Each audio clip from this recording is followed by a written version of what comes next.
That's no.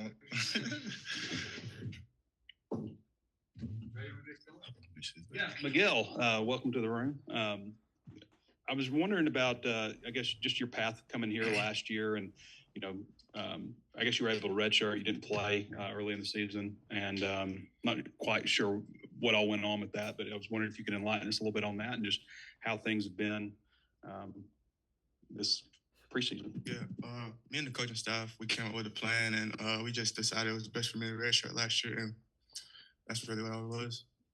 And how things have been this preseason, Coach. I think it was Williams said you had a really high FBI. FBI. Oh yeah. Offseason been great, man. Going through the spring, just going on the second year in the defense. I feel like everything's clicking, picking up more, and just being able to grow in this defense. Been great. Larry, I think you told us like you are going to bounce around everywhere. We saw you at Hog today. Just do you like have a preference on either one, or like wherever I could be a dog get on the field, that's where I'm gonna be at. I mean, I think we saw you do some Hog during the spring. How much of that are you doing so far in fall camp? And does either spot fit you better? Or? Like Larry said, I'm just trying to get on the field. Whatever I can do to help the team, I'll play. I want to ask you about your relationship with T. Will, and just like what brought you here, basically. So T. Will was at Auburn. He recruited my brother. He went to Auburn as well. So the relationship was already there. And when I hopped in the portal, Arkansas reached out, of course. And, I weighed my options. And at the end of the day, I felt as if this was the best place for me. Miguel, the bowl game performance you had last year and the team, how does that play into maybe your confidence going into the season and, more playing time and stuff? It's really just a great propel to next season, offense and defense. We had a really good game, and that's great just going into the offseason, having that feels a lot better coming off a victory than the season, a loss. Can't forget about that pick, no? Would you mind breaking down maybe the skill sets that these two guys have? Both of these guys make my job a lot easier. I'll definitely say that.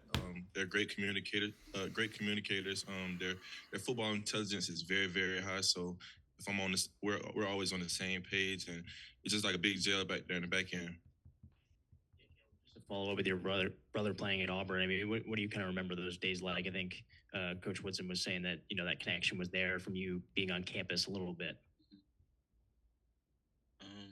It was a minute ago because, he graduated a while ago, but I remember it felt like a family, especially T. Will, because every time I went up there, it was, it's the people, you know what I mean? And when T. Will left, and I hopped in the portal, it was, man, I felt that same feeling that I felt at Auburn, and it all came down to the people, ultimately T. Will and Woodson. For any of you guys, a guy that we've heard a lot about is Andrew Harris. I mean, what do you think he does well? What stands out? He's a dog. And he's just picking up the defense day in and day out. He's getting better because, he's still new. But, man, he a dog. I'd say to me, his physicality just stands out. Usually you're trying to get guys to get amped up, but he's one of the guys you got to tell him calm down a little bit sometimes. Larry, for you, Coach Woodson was just in here talking about the DBs, saying that it's kind of a no-name group. I mean, how accurate do you think that describes you guys right now? We no name right now, but we won't be at the end of the season. So I kind of like the mentality, the walk-on mentality going into the season. We have a lot to prove. So does everybody else. So we just take that on the chin, and we just can't wait to prove ourselves right. I wonder if all you guys tell us a little bit about J.J. Shelton. I mean, he was recruited as a linebacker, played hog, and now he's at boundary safety. Coach Woodson said he's going to help y'all this year. Oh, yeah, he definitely going to help us this year. I'm so glad to have J.J. Shelton in the room. It's like my little brother in the room, So he growing as a person, as a man, as a young man as well. So it's great to have him in this room. Young player with a lot of talent. He's still learning every day, getting better as well. But he definitely going to help this room. I would say, even though he's new to the position, you can tell he has a lot of natural ability. And this is his first camp, but he's coming along well. He's growing really fast. Miguel, I bet a bunch of people don't know you had like the second fastest time that you and Mike Washington tied at like 22.3 miles an hour. I think you see 6'1", 222 at safety. A lot of people don't expect that speed. Just can you talk about that and I guess, just other attributes you feel like you bring to the table? Yeah, I don't know how I'm so fast. One of the corners, Julian, he asked me one day, he came up to me like workouts. He was like, "How are you so fast?" I was like, "I don't know. I'm just always been this way. I don't know." But they feel like it helps me all around. I played all three sports growing up, and I feel like those attributes carry over to football, and I feel like that's what helps me be a great player. What led you here from Florida? Initially, it was the relationship I had with D. Will, who's now at Florida. But I knew about T. Will out of high school because he coached KJ Britt. Me and him went to the same high school. He coached him at Auburn, and he ended up coming. I always knew about T. Will and his energy. He ended up going like I think fourth round, and I talked to KJ a little bit about him, and just everybody checked out. I met Coach Woodson, and I just loved the relationship in the room that was in there. How tough was it? You mentioned redshirting last year when you weren't able to play in games, especially the first half of the season. Kind of how difficult was that for you? I just made the most of my opportunity when it came towards the end of the season. Caleb, is there anything specifically about your 3 years at Auburn that kind of helped you transition a little easier here at Arkansas? Level of experience in playing in this conference, playing in Iron Bowl, playing in the Deep South's oldest rivalry. Like I said, this is the SEC, and it's competition everywhere. Every week you got to bring your A game because every week or any given week you can get beaten. So playing at Auburn and the experience that I have definitely helps. And for any of you guys, just what have y'all seen out of Caleb, and how has he what has he brought to this room? Man, he brought a whole lot of energy to this room. He brought also another vet to this room. So, it's different from having a younger guy in the room compared to having an older guy with some experience that's ready to just plug and play right now, So just that ability that he's ready to plug and play, and that SEC experience definitely helped for sure. And he stole my answer too, but just the energy he brings every day. And I say he's consistent with it. That's a big thing too. Give you a chance to go first. Can you talk about Larry and then Caleb, if you could? Don't speak too high, Obviously, the first thing with Larry is, he's like a superhero. He's 6'3", 6'4", 220. He flies around, but just him, he putting it all together. And most of the guys, it usually don't translate, but for him, it translates to me. When I first got here, I went to the facility, worked out on Saturdays, and lo and behold, he's there.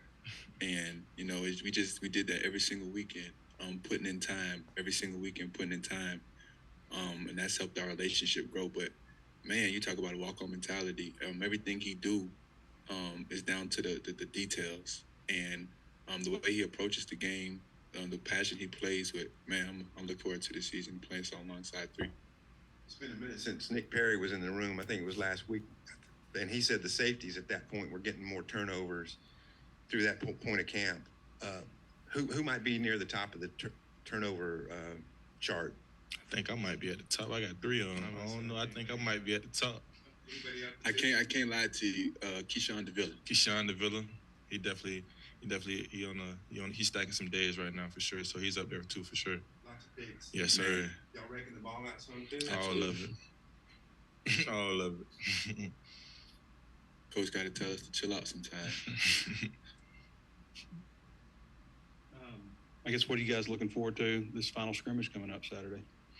Man, I'm just looking forward to seeing the guys make plays, to see some great communication, and obviously when we get to this last scrimmage, we're 2 outs from game day, so just kind of just getting that feeling of it's time to go, you know what I mean? So just ready to see the guys go for real. Just keep getting better, be consistent as we can be, because that's the formula. Just keep building days, keep stacking days, and when game day gets here, we'll be ready. So I'm looking forward to us just, playing together, playing fast, playing physical, and looking like an SEC defense, really. I'm wondering if each of you could tell me a different guy. So if somebody steals your guy, you got to tell me somebody different. On the offensive side of the ball, wide receiver particularly, who is maybe giving y'all trouble, who just really standing out. Omega Blake. He make a lot of plays. He got sure hands. And he's another vet as well. He know what he's doing. He knows how to get open. I'm gonna go. I'm ready to see Raylan Sharp play for sure. He's very quarterback friendly, I would say. So if his zone is man, he's open for sure. I'm gonna say CJ Brown. I like CJ last year, but this year he's a completely different player. Going on year 2, he's fast, twitchy. Can't wait to see what he does this year. Follow up on Davila. I mean, what's made him so successful in getting all these takeaways? Speed kills, and he's just a dog. I'm glad to see he's learning the defense. He's learning the ins and outs of why to do it, because the physical ability, and Ray Charles can see he got the physical ability. So we all know he got the physical ability for sure. So I'm just glad to see that he's actually starting to learn. So putting that physical ability with the playbook, man, he's gonna be unstoppable. Monte Harrison is causing a lot of problems. Yeah. What's it like guarding him? He's a big body SEC receiver. He go up and get the jump balls and catch balls over the middle of the field, and then when it's time to get him on the ground, he's 6'4", 230. So that big SEC presence that he brings.